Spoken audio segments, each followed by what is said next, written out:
Taxation is theft. Please, at least leave us alone in our living room. My job is to find the truth. Double the taxes. I'm a human being. God damn it. My life has value. Triple the taxes. This is an IRS agent's dream. If you think that the Capitol will ever treat us fairly, you are lying to yourself. Beautiful, lovely taxes. Sorry, but I don't do taxes. Did you see the memo about this? The government is a greedy piglet. Just leave us alone. Do you know what Ralph just said? The roads. You boys like Mexico! I'm as bad as hell, and I'm not gonna take this anymore. Live. Oh crap! All right. What's going on, guys? So forgive us for the next minute. We're just it's a long story. We're having all kinds of technical issues today because neither one of us are where we're supposed to be. So we are going to do us a favor right now if you're tuning in and help us share this video. Share it everywhere because that's what we're doing. Because we are a party of the people, for the people, by the people. We're just, oh shit, Facebook crashed on me again. All right. Right as I was hitting the share button. As long as YouTube, or wait, what are we on? Zoom? Yeah, it's Zoom recording. on me? So it'll yeah, no, the stream didn't break, just the page view. Facebook is such a mess. It is the worst. That's one of those things, like, you know, I hate executive orders, but yeah, Facebook's getting shut down. Oh, Sorry, man. Zuck. Yeah, Zuck's getting zucked. You're getting suck. All right. Let's see here. So we're All just right. delaying right now because we are sharing this as we speak into different groups. So tune in, get settled in, put it on the Bluetooth so you can make your wife listen while we watch.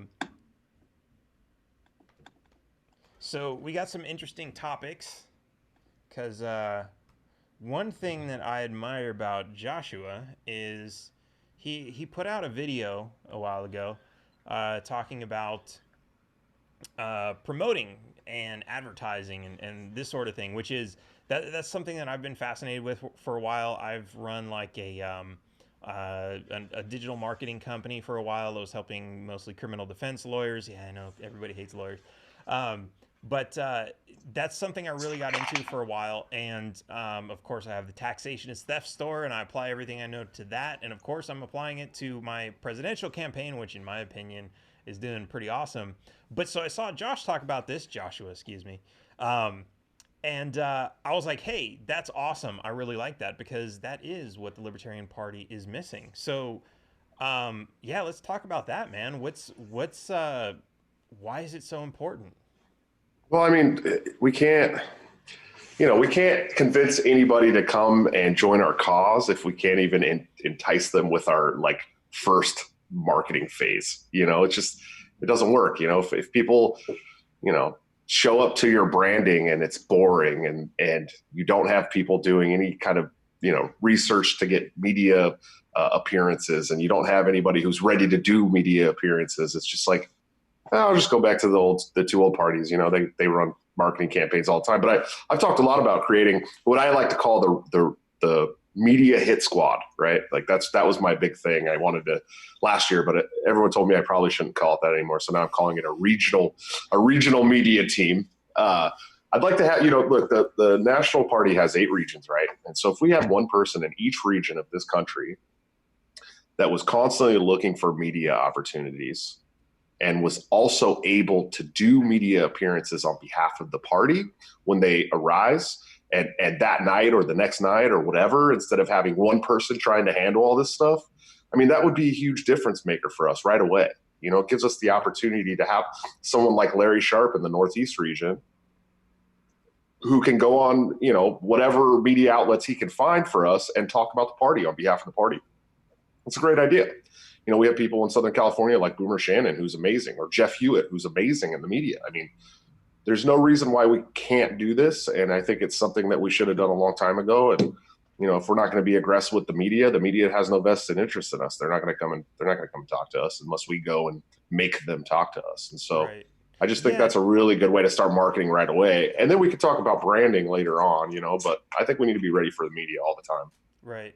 Yeah, no, that's something I do see a lot, where we have a lot of people that are saying the media is ignoring us, but then you ask them, like, these are candidates, and you ask them, well, have you reached out to the media?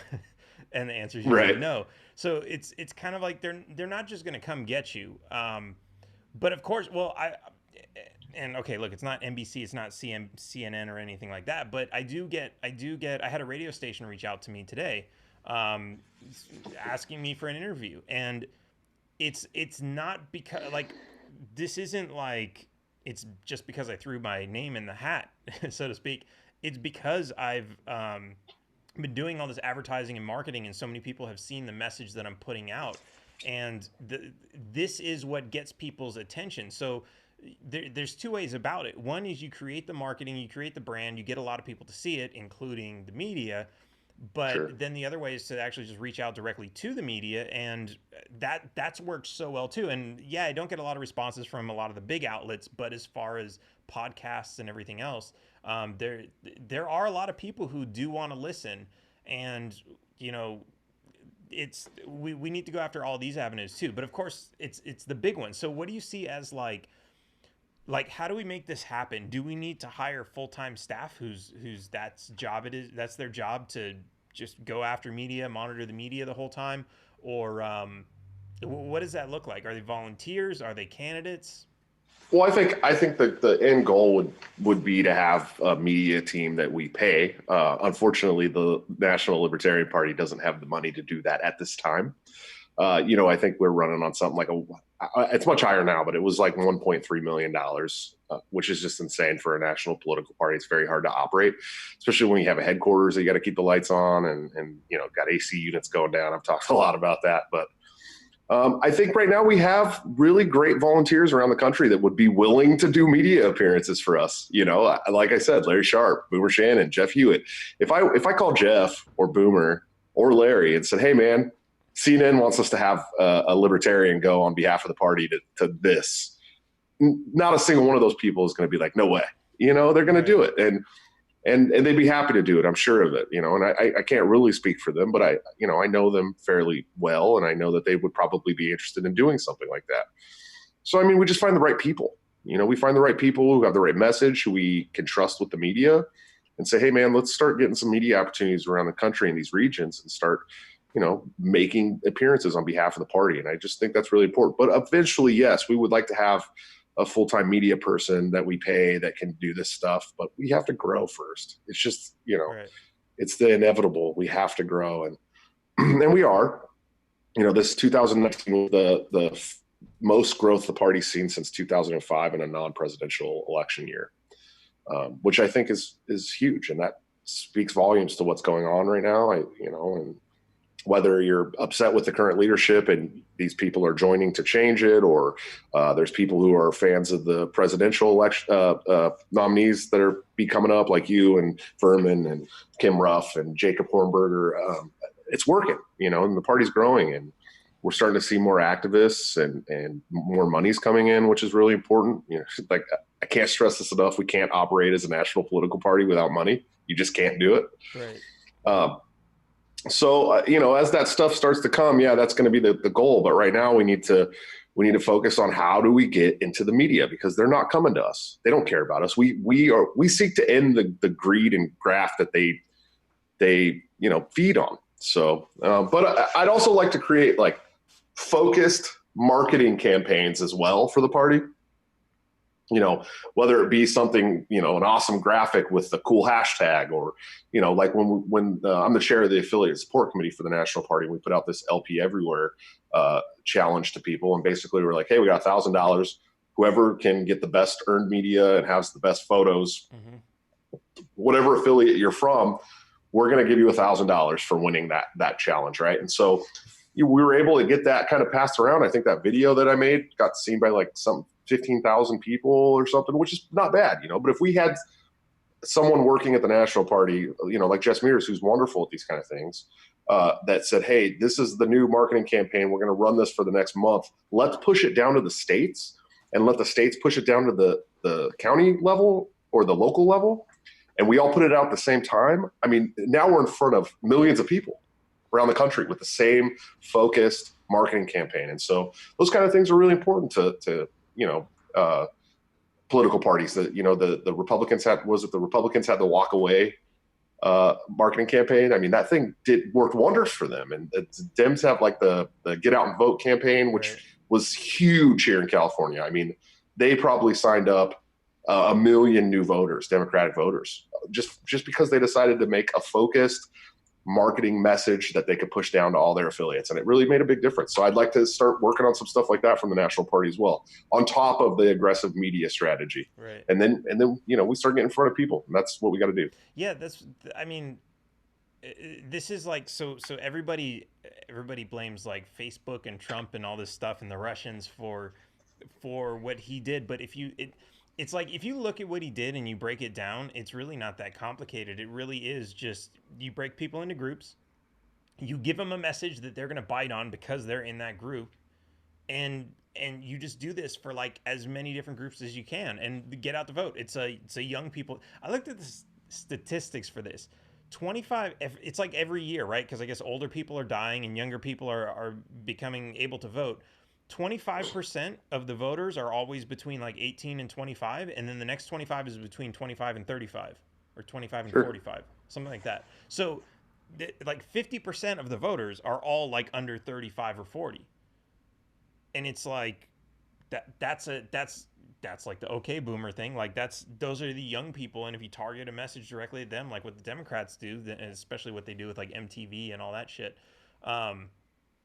that's exactly what you're doing. And it really isn't that difficult. And especially with, when we're talking about reaching millions of people, it's really not that expensive. Like $10,000, you can reach 1 million people with video ads on YouTube or Facebook, which is like, oh yeah, but we hate those platforms and we don't want to give them money. But it's like, it doesn't matter. Like, the idea is you spend the least amount of money to get in front of the most number of people as you possibly can to get this message.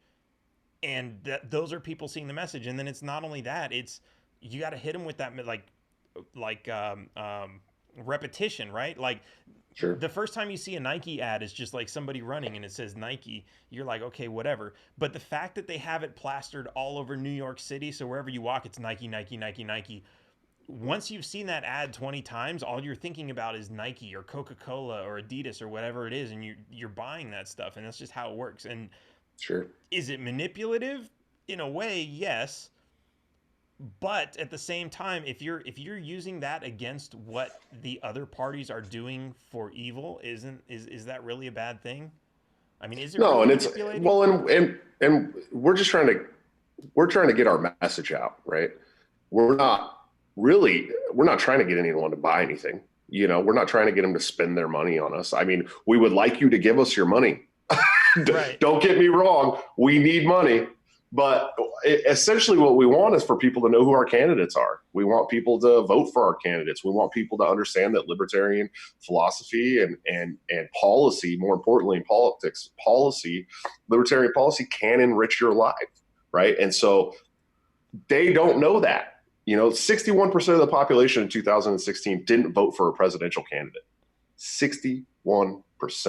That's a lot of people. That's a lot of people in this country.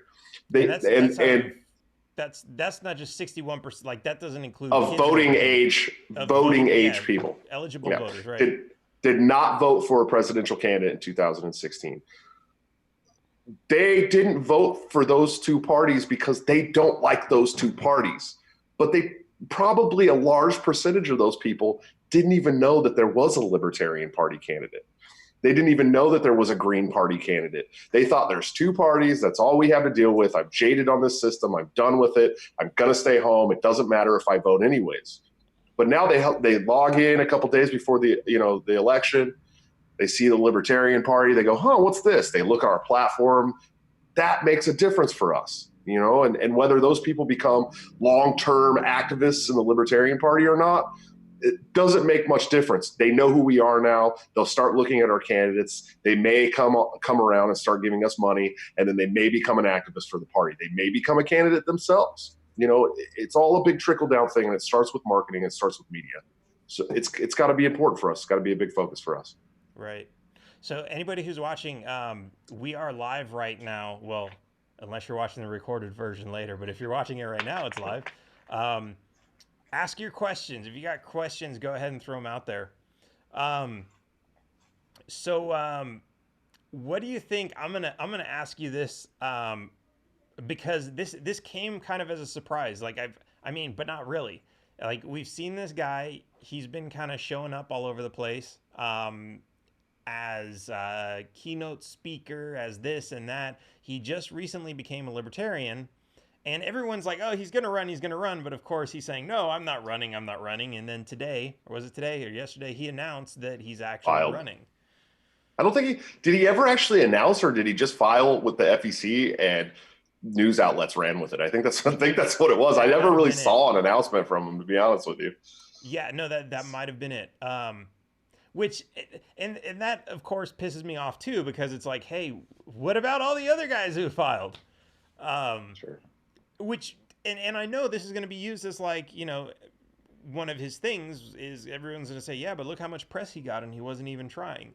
And it's yeah, okay. And I'll be honest, I don't know a whole lot about the guy. I've seen some of his voting record and some other stuff, so I don't want to talk shit about him and put him down, but it's like, I don't want this to turn into like another, we're selecting the wrong candidate for the wrong reasons.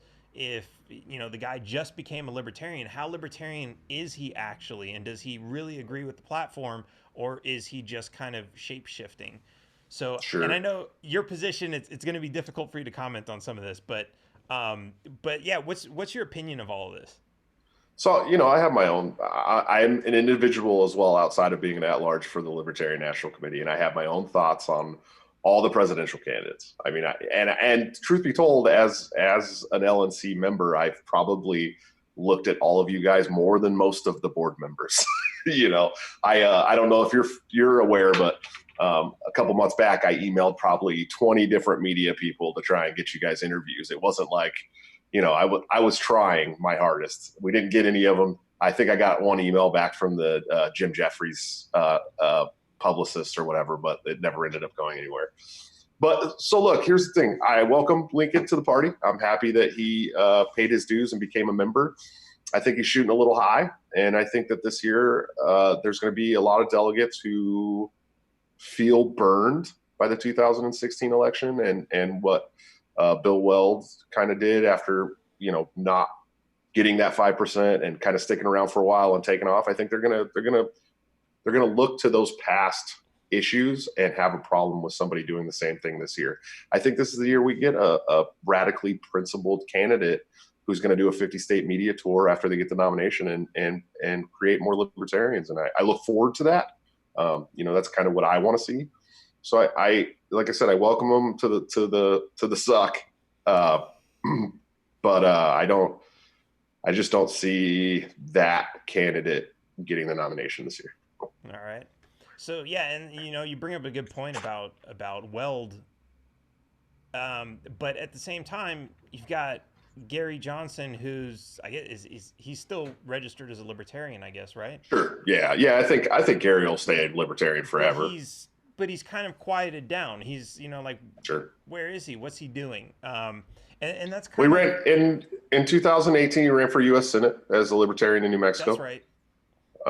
And he still does some stuff with our American Initiative, I believe, and he does some stuff here and there and does some endorsements and stuff. But I think he's just kind of retiring from politics altogether. Yeah. Really, I don't know. I haven't talked to Gary, so I couldn't tell you. It's all speculation, but it just seems like Gary was in politics for so long that he just got fed up with it, and probably now he wants to smoke some dank and ride bikes and climb mountains. I was not in politics when I got fed up with it.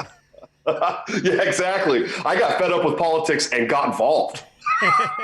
So, I mean, that's where I'm at. Yeah, it is crazy how we all got here. And it's so interesting because I talk to so many people that are in this for different reasons. Let me ask you this. So right now, most of the people they vote Democrat or Republican. we have, the 61% you talked about who didn't vote, but realistically, we're not going to get this, what is it, like probably 100 million people off the couch to go vote. I mean, we might get a percentage of it. We might get 20, 30, 40%, but we're not going to get all of them.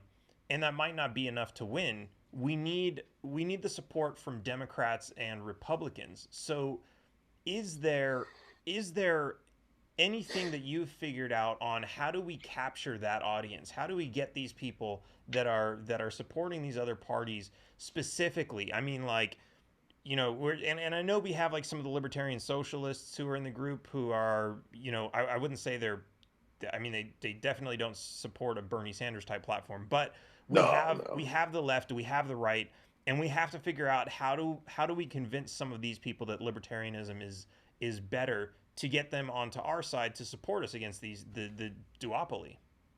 Well, I think we have to focus on the youth. I mean, we can't be going after some of these, 60 to 85-year-old Republicans and Democrats. They're not coming. They're not. We are lying to ourselves if we think we are ever going to make those people libertarians. They've been stuck in their ways for a long time. They are tribalistic, chest beating, team sport people. That's what it's about. We're seeing that right now with the GOP. That's what we're seeing. We're seeing that old boomer crowd and some of the Gen Xers, and they don't care what Trump does. All they care about is that their team wins.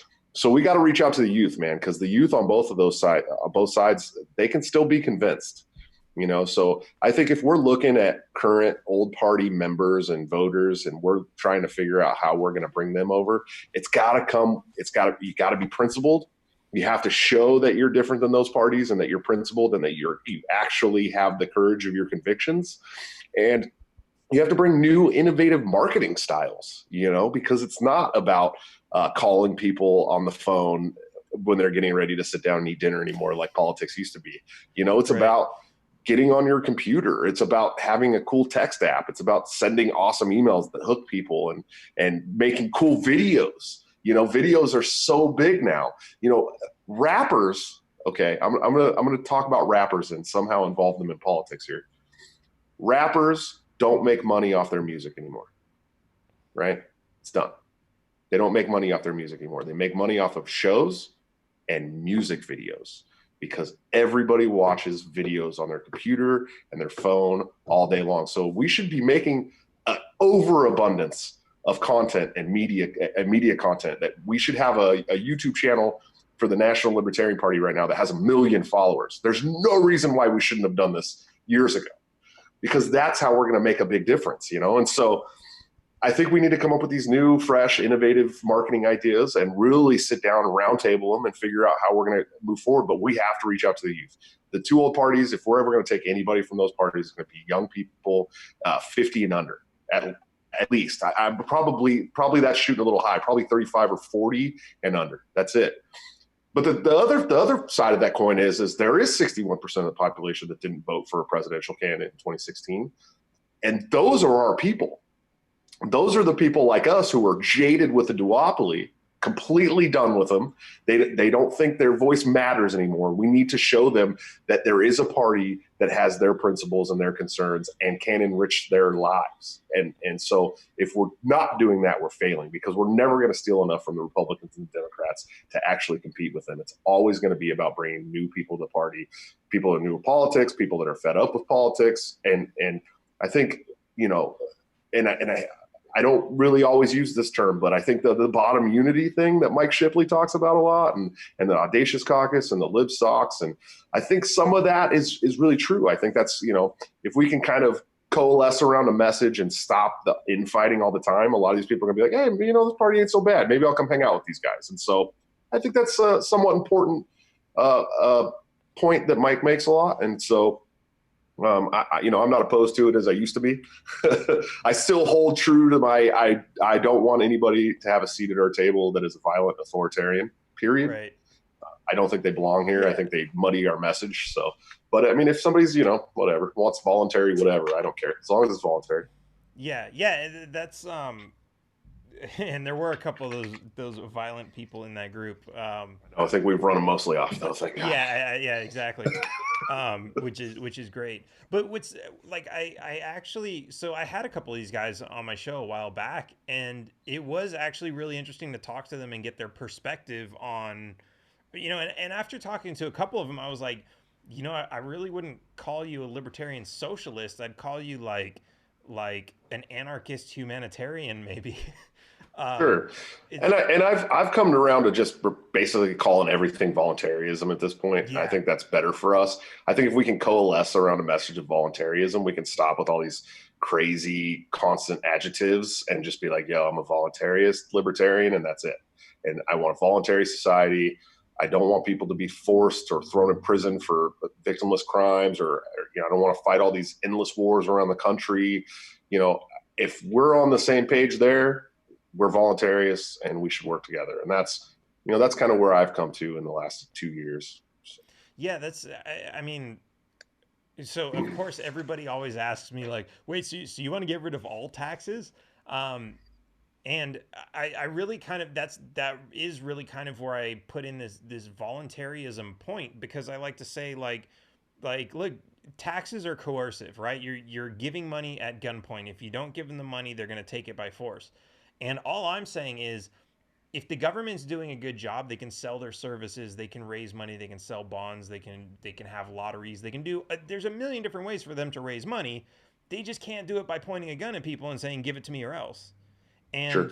that's kind of that same system. It's like, if we can evolve into even just thinking about how to, like, considering how is this possible, then it starts to make sense. Because like right now it's just like, well, how are we going to get the money? Oh, well, we'll raise taxes.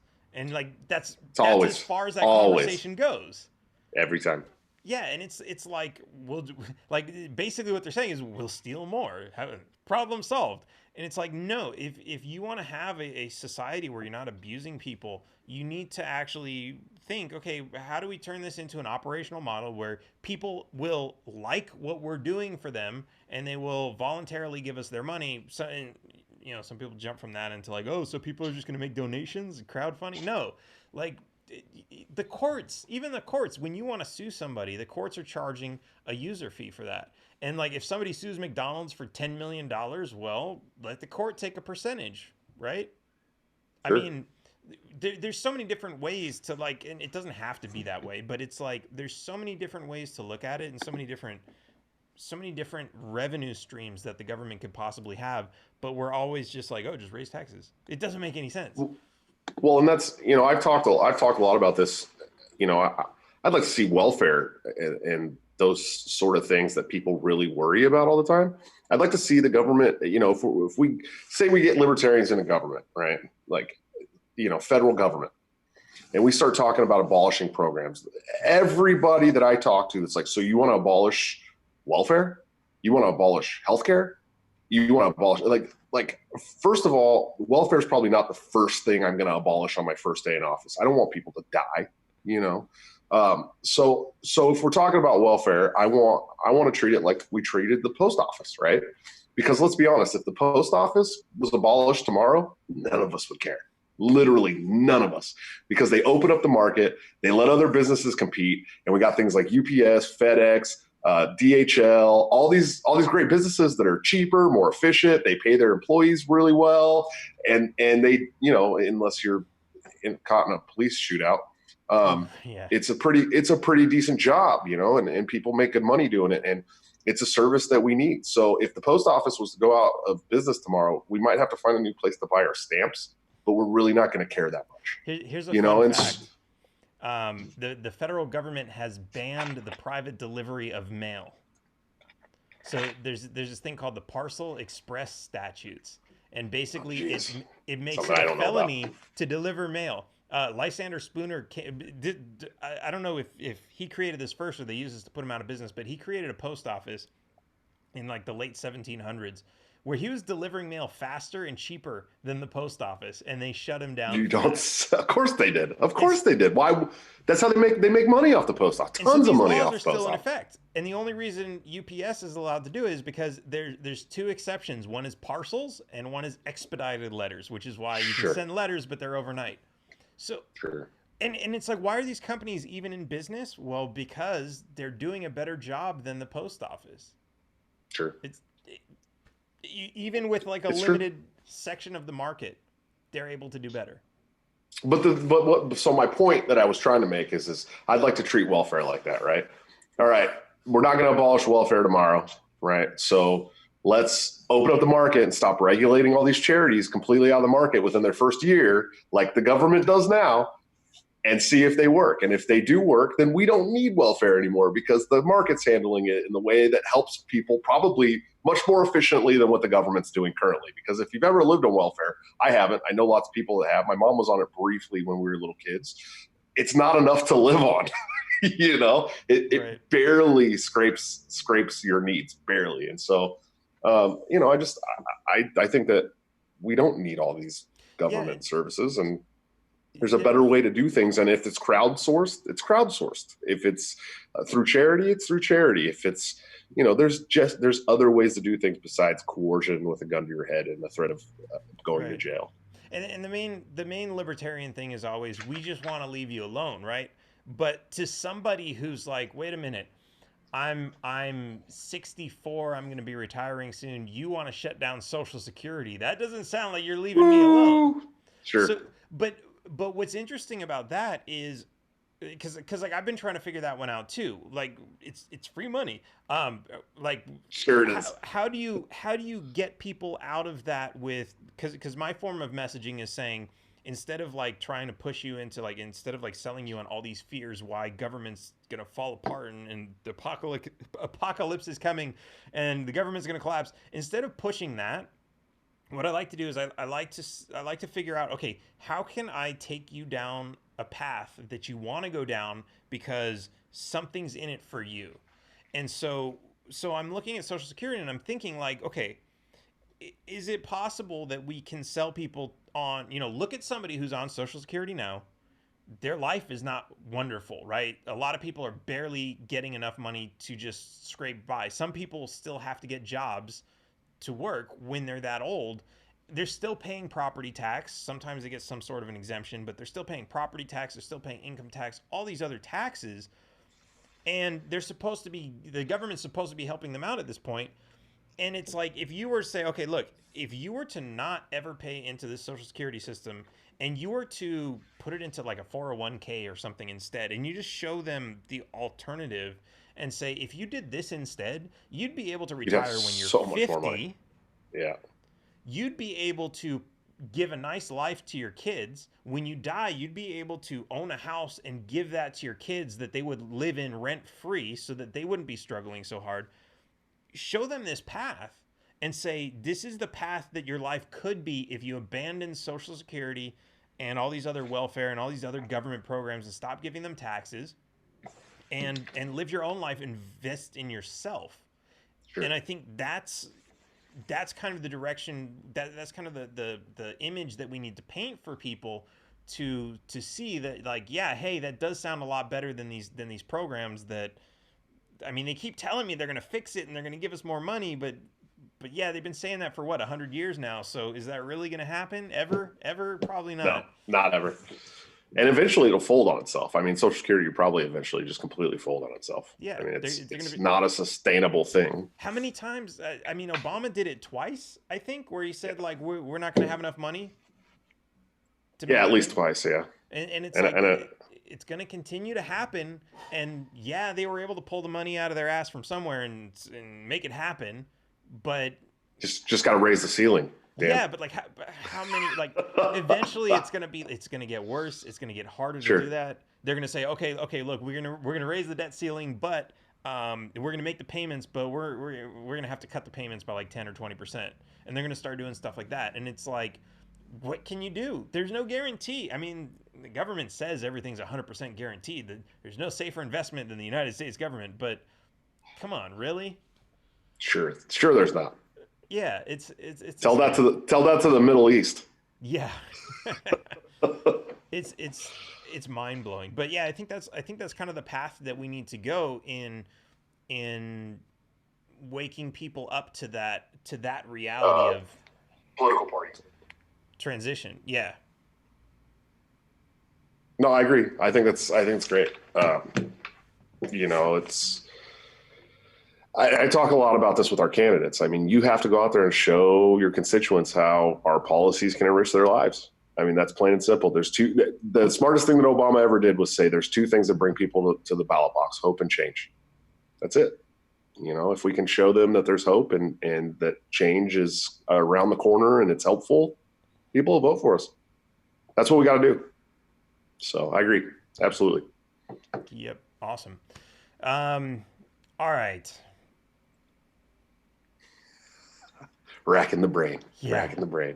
Man. Well, so how's your race going? I know you're in a pretty, it's an interesting race. There have been a couple people who I guess were running and dropped out already. Well, Todd Hagopian. I always say his name wrong. Hagopian. I think he's Armenian, and I hate to pronounce his name wrong, but he's known as the Libertarian in Chief on Twitter. He's got a really large following. He threw his hat in the ring for a little bit and then dropped out and decided he was going to run for school board locally, which I think is great. You know, he was another guy who doesn't really have a lot of time with the party, hasn't really done a lot with the party. Really good businessman, and he's had a track record of turning around great businesses, and thought maybe that he could apply those skills to the Libertarian Party. But anybody who's been in party leadership knows that it's much different than turning around a business. This party, calling someone to raise money for a Fortune 500 company and calling somebody to raise money for a political ideology and party is much, much different. Yeah. People are more likely to give to a Fortune 500 company that's been somewhat successful at some point. So, there's no return on investment on this, right? No, you don't get much right now, but I think it's coming. It's coming because we're like, this is not the party that's like, oh yeah, well, say give me 10 million in donations and I'll make sure we go to war with Iran so you can sell some weapons and make some money. There's no quid pro quo here, man. Yeah. Not at all. But he's a great guy, and he was running and he dropped out and decided to do something locally, which I think is great. I'm super happy for Todd. I told him when he dropped out that, I was bummed to hear it.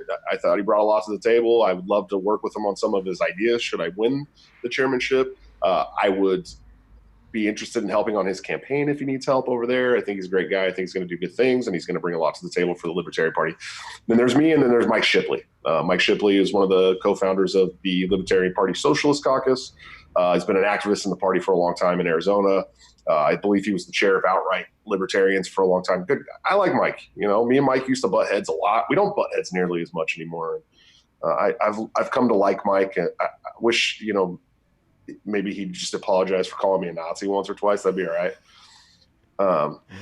I'd be cool with that, And then me, I'm a current at-large representative for the Libertarian Party National Committee, and an at-large representative for the Libertarian Party of California, the largest state affiliate in the country. Which blows my mind, because I'm from California, and I was looking at the delegate counts, and I was like, wait, there has to be something wrong here. How's this? 107. It's insane, because I don't know anybody. I mean, I know a couple hippies. I know a couple gun nuts, but there cannot be that many libertarians in California. It's a lot of them here, and look, we have the highest elected Libertarian Party official in the state. I mean, Jeff Hewitt is county supervisor of Riverside County. I mean, his constituency is bigger than like 5 other states. I believe that the budget for his county is like $2 billion, and he's showing what his policies can do. He was the mayor of Calamasa first, which is a smaller city inside of Riverside County. And he was able to get like all the police officers and the firefighters off of their like PERS, like CalPERS retirements, right? Like these government, and get them all rolled into their own 401ks. And he basically saved the city from being bankrupt, and showed his constituency what libertarian policy can do to enrich their lives. And so when he went to run for county supervisor, he had trust in his community already. They already trusted him. They knew what he was doing. And so he got elected. And that's the biggest elected official we have around the country right now. So California, we have a lot of libertarians. And I believe that, a lot of people in California are just one step away from being libertarian anyways. Just one more tax. Yeah, right. The large. Yeah, I know. I keep asking people like, what's it gonna? Is it going to take 50% of your pay? Because I think we're close to that anyways. If you really add up all the taxes we pay here, between the property tax, the state tax, one of the highest sales taxes in the country, luxury tax, sin taxes. I mean, it doesn't stop here. Gas tax, one of the highest gas taxes in the country. Right. I mean, we're paying 50% of our pay at least in the taxes. At least all of us, everybody, even the poor, right? And so I think that's why I asked him, like, how much more of this shit are you going to take, right? Like, are you guys going to continue to vote yourselves into more of this, or are you going to realize that, Gavin Newsom spending a bunch of money on whatever pet project, if you guys really wanted free education, maybe you should get the governor to stop spending money on that thing, because we had some crazy billions of dollars surplus when he took over from Jerry Brown. And I hated Jerry Brown too, but Jerry Brown was somewhat fiscally conservative, at least, sort of. So they had like $69 billion surplus when Gavin Newsom came in the office after he got sworn in. And his first thing that he started talking about was he found out that there was about 30,000 people in California that didn't have access to clean drinking water. So they were going to put a tax on drinking water, an extra tax, to get these 30,000 people clean drinking water. And I'm going, like bottled water? Yeah, like an extra tax. And I'm going, you have a $69 billion surplus, and you're going to institute another tax to get 20,000 people clean drinking water instead of just saying, you know what, maybe we'll use a couple bucks from this $69 billion to get these people clean drinking water. It's insane. It's always another tax. Even if they have money, it's always another tax. Ask, where were these people? I don't know. I'd have to look at the whole thing. Because like this is something I feel like that doesn't. I feel like they don't exist. I feel like it was all a big ruse to get more money. I mean, because I've lived in California my whole life, except for the 7 years I was in Oregon. I've lived in California almost my entire life, and I've lived all over California. And unless these people are living in a hut in Death Valley, like, I don't know where someone doesn't have clean drinking water in California. Right, but it's like, it's okay. If I live in a city and I'm like, hey, I have this brilliant idea. I'm going to move into the middle of the desert, and I set up a tent, and I'm like, I don't have clean drinking water. Like, am I going to call the governor and be like, I brought a bunch of people down here with me. We don't have clean drinking water. I think he was talking about. I think he was talking about Burning Man. Is what it was. He was talking about the folks at Burning Man don't have clean drinking water. Right. I really don't know. I've been all over California. There's pretty much nowhere in California that I haven't been. I've driven all over the state 100 times. Yeah, it's not like a Flint situation. No. I mean, I would say they don't have clean drinking water anyway because they're putting fluoride in it, right? Well, I don't know. I go back and forth on the fluoride issue anyways. But yeah, I don't know. Yeah, it's like somebody moved to the desert in a teepee and was like, hey, Papa Newsom, we need some clean drinking water out here in the desert. It's like, maybe you should move back to, where people live. But it's a human right. Sure. Absolutely. It's crazy. Like I kind of use this analogy a lot too, because like people are like, when you're born into a city and it already has these things and you're paying taxes from the day you're born, then it's like you totally lose that perspective and everything becomes human right. And it's like, well, no, somebody had to build all this. There was originally nobody even here. Somebody moved there and said, hey, we need this. And they decided to build it themselves. And you have no basic human rights that forces another person to do something for you. None. Right. Yeah, all your basic human rights are things that you can do for yourself if you had to. I mean, look, if you look at it the right way, being able to turn on your tap water and drink that is a fucking luxury. Because I mean, like, oh yeah, like people didn't used to have that. Yeah, you had to walk down to the river with a bucket. Yeah. Or like maybe you didn't even have a bucket. You just had to walk down to the river every time you were thirsty. Back then, the rivers were clean enough you could drink right out of the damn things. But then you had to worry about giardia every once in a while and some kind of stomach. Water. And what's fascinating is like I've been around Mexico a lot, and I've met people like I know people who have wells in the ground and they pull their water out and they boil it before they drink it and they make coffee. And like like there are people who still live like that, but to Americans, like, No, that's a human right. The government needs to like spend $1 million to make sure that I have a pipe going 10,000 miles right to my house. Sure. It's insane. Well, the crazy thing is in California, they've already built all that stuff. I mean, they have the aqueducts and all that. I mean, the infrastructure has been set here a long time, man. Yeah. You know what I mean? The state's been inhabited for a long time, and it was, at one time one of the richest states in the country. And so I don't understand it. It is what it is. I live here because I love California, not because I love the taxes and the politics. So. Yeah. Awesome. All right, man. Well, I want to give you an opportunity to plug anything that you want to plug, whether you've got a website for your campaign, plug the LP website, of course. Go for it. Yeah, LP.org, man. You got to go to LP.org and sign up. But if you want to sign up for the party, go to joshsmithlp.com. That's actually my personalized link, and it helps me show how many people I've been able to bring to the party. And for those of you that don't know, I am the #1 recruiter on the LNC currently this term. I've done really well, and myself, along with a lot of the podcasters that we've been able to bring in, are just killing it right now. Well, probably close to 2,000 new members since August. So it's really, really working out. If you want to find me, you can find me on Twitter. That's where I have a lot of fun. It's a cool place where you get to tag politicians all the time. So I have a lot of fun on Twitter. You can find me at @Joshua at large. On Facebook, it's just Joshua Smith LNC at large. I believe someone also made an LNC chair candidate page, Joshua Smith for LNC chair 2020. You can also find me on my personal page and hit me up anytime. I'm always willing to talk to folks and have phone calls and emails and whatever it is you guys want to do. I really appreciate it. But look, going into 2020, I've been laying out the solid blueprint for 2 years of things that I would like to see the National Libertarian Party do. I've been able to accomplish a lot of the things I talked about in 2018. I have become the largest recruiter for the party currently in national leadership because I'm doing the things I said I would in 2018. So I hope you guys will really give me a fair shake at the national convention in Austin in 2020 and really seriously consider letting me do everything that I've been doing on a grander scale. Awesome. How do I get one of those links?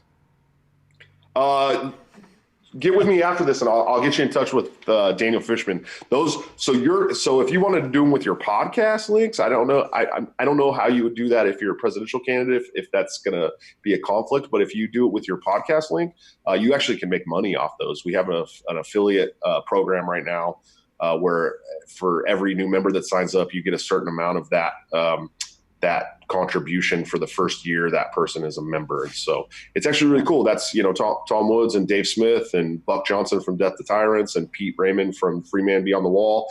I mean, these guys are all bringing tons of people. Tom Woods has far exceeded my recruiting numbers, far exceeded. And I've had at least 200 new members since August, just through my link. So, these guys are doing great and they're making good money too. So that sounds like a challenge. Yeah, it's cool though, man. Yeah, absolutely. It's fun, and it keeps track of it for you. You can get like a nice little Excel spreadsheet sent to you from the executive director that shows you all the names and amount of people that you brought to the party, which is cool. And it gives you some bragging rights too, which is awesome. Awesome. So is that open to anybody or just candidates or? It's open to podcast. It's open to media. So anybody who's got any kind of media podcasts or any of that kind of stuff, it's an affiliate link that you can basically embed in your website, and it's a personalized link. So every time someone signs up through it, it sends you an email personally and lets you know that you've signed up a new member. It sends us an email and lets us know that you've signed up a new member, and they pay. I don't know how often they pay it out or whatever, but yeah, it gets you paid too. Awesome. Sounds good. All right. Well, thank you so much for coming on the show. It's been awesome talking with you. Well, let me ask you, is taxation theft? You're damn right it is. All right. I'll catch you guys later. Thanks again for joining us. Taxation is theft. Visit taxationistheft.cards, Berman2020.com. Of course, I'm running for president. We'll see you next time. Pineapple belongs on pizza. Damn right it does.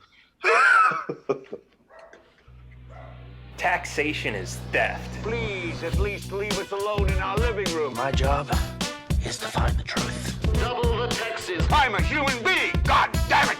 My life has value. Triple the This is an IRS agent's dream. If you think that the Capitol will ever treat us fairly, you are lying to yourself. Beautiful, lovely taxes. Sorry, but I don't do taxes. Did you see the memo about this? The government is a greedy piglet. Just leave us alone. Do you know what Ralph just said? The roads.